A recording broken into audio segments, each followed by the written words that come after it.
Gold, trusted gold buyers. మీరు తాకట్టు పెట్టిన బంగారాన్ని విడిపించి ఈ రోజు ఉన్న మార్కెట్ ధరకు కొనబడను.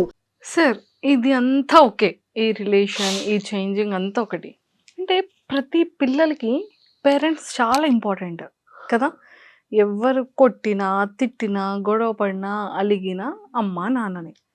అలాంటి అమ్మకి అంటే ఫోన్ ఏ టైంలో ఉన్నా లేకపోయినా భరణి గారి దగ్గర ఎక్కడ ఎలాంటి షెడ్యూల్లో ఉన్నా ఏ టైం అయినా ఆఫ్టర్నూన్ మాత్రం ఖచ్చితంగా అమ్మకి కాల్ చేసి తిన్నారా అని అడుగుతారంట.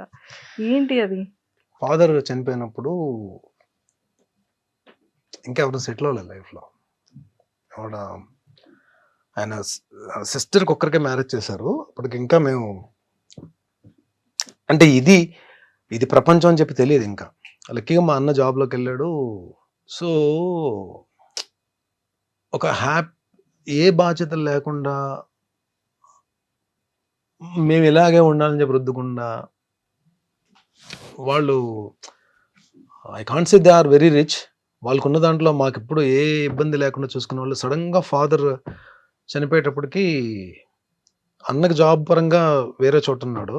చెల్లికి మ్యారేజ్ అయిపోయింది కాబట్టి తన ఫ్యామిలీ బావగారాలతోటి. అమ్మ నేనే కదా, ఇంకప్పుడు అమ్మ నాతోనే ఉండాలి. అంటే డాడీ చనిపోయిన దగ్గర నుంచి 94 అంటే 31 ఇయర్స్ నాతోనే ఉందమ్మ. తను ఇప్పుడు అంటే ఏదో తనకున్న దాంట్లో ఫాదర్ ఏదో సంపాదించిన దాంట్లో అందరినీ వాళ్ళ 4 తమ్ముళ్ళు చూసుకున్న దాంట్లో ఏ రోజు కూడా నాకు ఇది లేదు అని ఎప్పుడు అనిపించలేదు. అంటే ఏ రోజు కూడా నా ఆకలితో పడుకోనివ్వలేదు ఆవిడ. అండ్ అంటే అది నేను డెసిషన్ తీసుకున్న ప్రతిసారి అది రాంగ్ డెసిషన్ రైట్ డెసిషన్ నేను చెప్పలేను, కానీ ఒక పిల్లర్లా నిలబడిపోయింది ఆవిడ స్ట్రాంగ్, మెంటలీ స్ట్రాంగ్గా నేను చెప్పలేను. బట్ నా దగ్గరకు నా విషయం వచ్చేటప్పుడు పర్టికులర్ నా విషయం వచ్చేటప్పటికి ఆవిడ మెంటల్లీ స్ట్రాంగ్గానే బిహేవ్ చేసేది. నా దగ్గర నేనున్నాను నీకు అన్నట్టు బిహేవ్ చేసేది. ఇది కావాలి, ఇది అవసరమైంది అని చెప్పండి ఏదో రకంగా తెచ్చేసేది. అది ఎలా తెచ్చేదో తెలిసేది కాదు. మేబీ తర్వాత తెలిసేది. తను గోల్డ్ ఏదైనా పెట్టేసి తెచ్చేదో, తను ఎవరి దగ్గర ఉన్న హ్యాండ్లోన్ కింద తీసుకొని తెచ్చేదో తెలిసేది కాదు. కానీ బట్ ఇది లేదు అన్నమాట నోట్లోంచి ఎప్పుడు రాలేదు. అంటే నా జన్మనిచ్చిన తల్లే అలా ఉంటుందని నేను అనుకున్న. తల్లులు అందరూ అలాగే, అందరు అమ్మలు అలాగే ఉంటారు అనుకుంటా నేను. మేబీ ఆవిడ వలన నేను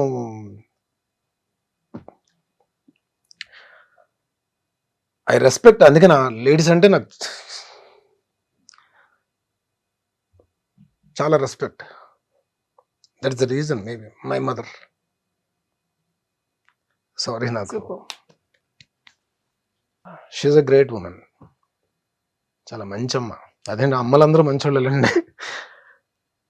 నాకు ఇంకా ఎక్కువ మంచి అమ్మ దొరికింది నాకు. ఒక చిన్న భరణి సార్ని చూసాం ఇప్పుడు. సారీ మంజుష గారు, కొంచెం నేను కంట్రోల్ చేసుకుందాం అనుకున్నా, కంట్రోల్ అవ్వలేదు. కానీ సెట్ లో ఉన్న వాళ్ళందరికీ కరెంట్ వాటర్ వచ్చింది. మీ కళ్ళ నీళ్ళు వచ్చి ఇంకా అది ఇంకా వచ్చింది. అమ్మ కదా అమ్మ. సో వాళ్ళ తర్వాతే ఏ ప్రపంచం అయినా. Super sir. సార్ ఏదో ఇందాక స్టార్టింగ్ లో చెప్పారు మమ్మీ ఏదో అన్నారు అని. ఏం సార్? ఏదండి? మీరు ఒక రియాలిటీ షోకి అడుగు వేయబోతున్నారు. నేను ఒక షోకి వెళ్తున్నానమ్మా అని చెప్పంటే క్యాజువల్గా తీసుకుంది. అవునా, ఓకే అని చెప్పిన తర్వాత ఏ షోకి వెళ్తున్నానో చెప్పాను నేను. అని చెప్పంటే సరే ఓకేనన్నా అని చెప్పాను. ఎప్పుడు వెళ్తున్నావు అని చెప్పంటే ఇలాగా వెళ్తే మోస్ట్లీ 5th or 6th వెళ్ళొచ్చమ్మా అని చెప్పాను. ఎందుకు నాన్న 5, 6? నాగార్జున గారికి చెప్పొచ్చు కదా, నీ బర్త్డే అయిన తర్వాత 9 దాటిన తర్వాత వెళ్ళు అని చెప్పాను. సార్ అప్పుడు ఏమనుకున్నారు మీరు? నవ్వుకున్నా అండి. పాపం ఆవిడకి ఏంటంటే నా బర్త్డే 9th కదా పాపం. అయిన తర్వాత ఆవిడ ఏదో పాపం ఏం లేదు పాపం ఆ రోజు ఏదో పాపం నాతో పాటు నేను కూడా I spend time with her ఎక్కువ. సో ఉంటానేమో అని చెప్పి చిన్న ఆశ. ఆవిడకున్న ప్రేమ అలా పలికించింది. వెళ్ళి నాగార్జున గారితో చెప్పంటుంది. సార్ మమ్మీ చూస్తుంటారా బిగ్ బాస్? బిగ్ బాస్ చూస్తుంది, అప్పుడప్పుడు ఎపిసోడ్స్ చూస్తుంది. పాపం ఇప్పుడు డెఫినెట్ గా కూర్చొని చూస్తుంది. ఇప్పుడు నేను చేసిన ప్రతి సీరియల్ వాచ్ చేస్తుందండి. అంటే సీరియల్స్ కూడా మంచి మంచి సీరియల్స్ చూస్తుంది. సో నేను యాక్ట్ చేసిన సీరియల్స్ అన్ని చూస్తుంది. తూర్పు పడవలో ఫాదర్ క్యారెక్టర్ అది చాలా మంచి Hmm. క్యారెక్టర్. క్యారెక్టర్ పేరు అంకయ్య దొర. యాక్చువల్లీ దాసరి గారు రాసుకున్న క్యారెక్టర్ అది. సో ఆ క్యారెక్టర్లో నేను చేశాను. డాటర్కి ఫాదర్కి ఉన్న రిలేషన్ భలే ఉంటుంది. ఒకరోజు ఎపిసోడ్ అయిపోయి నేను ఇంటికి వచ్చాను. నేను 2-3 ఇంట్రెస్ట్లో కూడా చెప్పినట్టున్నా.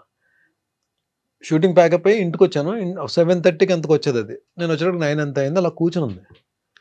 ఏమ్మా అంటే చాలా మంచి సీన్ అప్పుడే టెలికాస్ట్ అయింది. అద్భుతం రా అంకయ్య దొర అక్కడ బర్నీ కదా అంకయ్య దొర కదా క్యారెక్టర్ పేరు. అంకయ్య దొర తినేసాడు ఈరోజు. నాకు నెక్స్ట్ బర్త్ అంటూ ఉంటే అంకయ్య దొరకి కూతురుగా పుట్టాలనుందిరా నాకు అని చెప్పాను. నాకు అసలు గూస్ బంప్స్ వచ్చాయి ఆ కాంప్లిమెంట్ వినండి.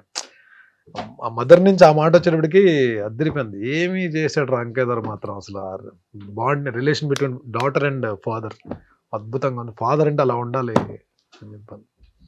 ఫ్యూ కాంప్లిమెంట్స్ అవి లైఫ్ లో మర్చిపోలేని కాంప్లిమెంట్స్. సీతామహాలక్ష్మి మా టీవీ స్టార్ మల అది సీతామహాలక్ష్మి నిజంగా ఎంత మంది ఫేవరెట్ సీరియల్ కదా సార్ ఆ టైంలో. యా సీరియల్ పీక్స్ లో ఉందని టెలికాస్ట్ అవుతుంది.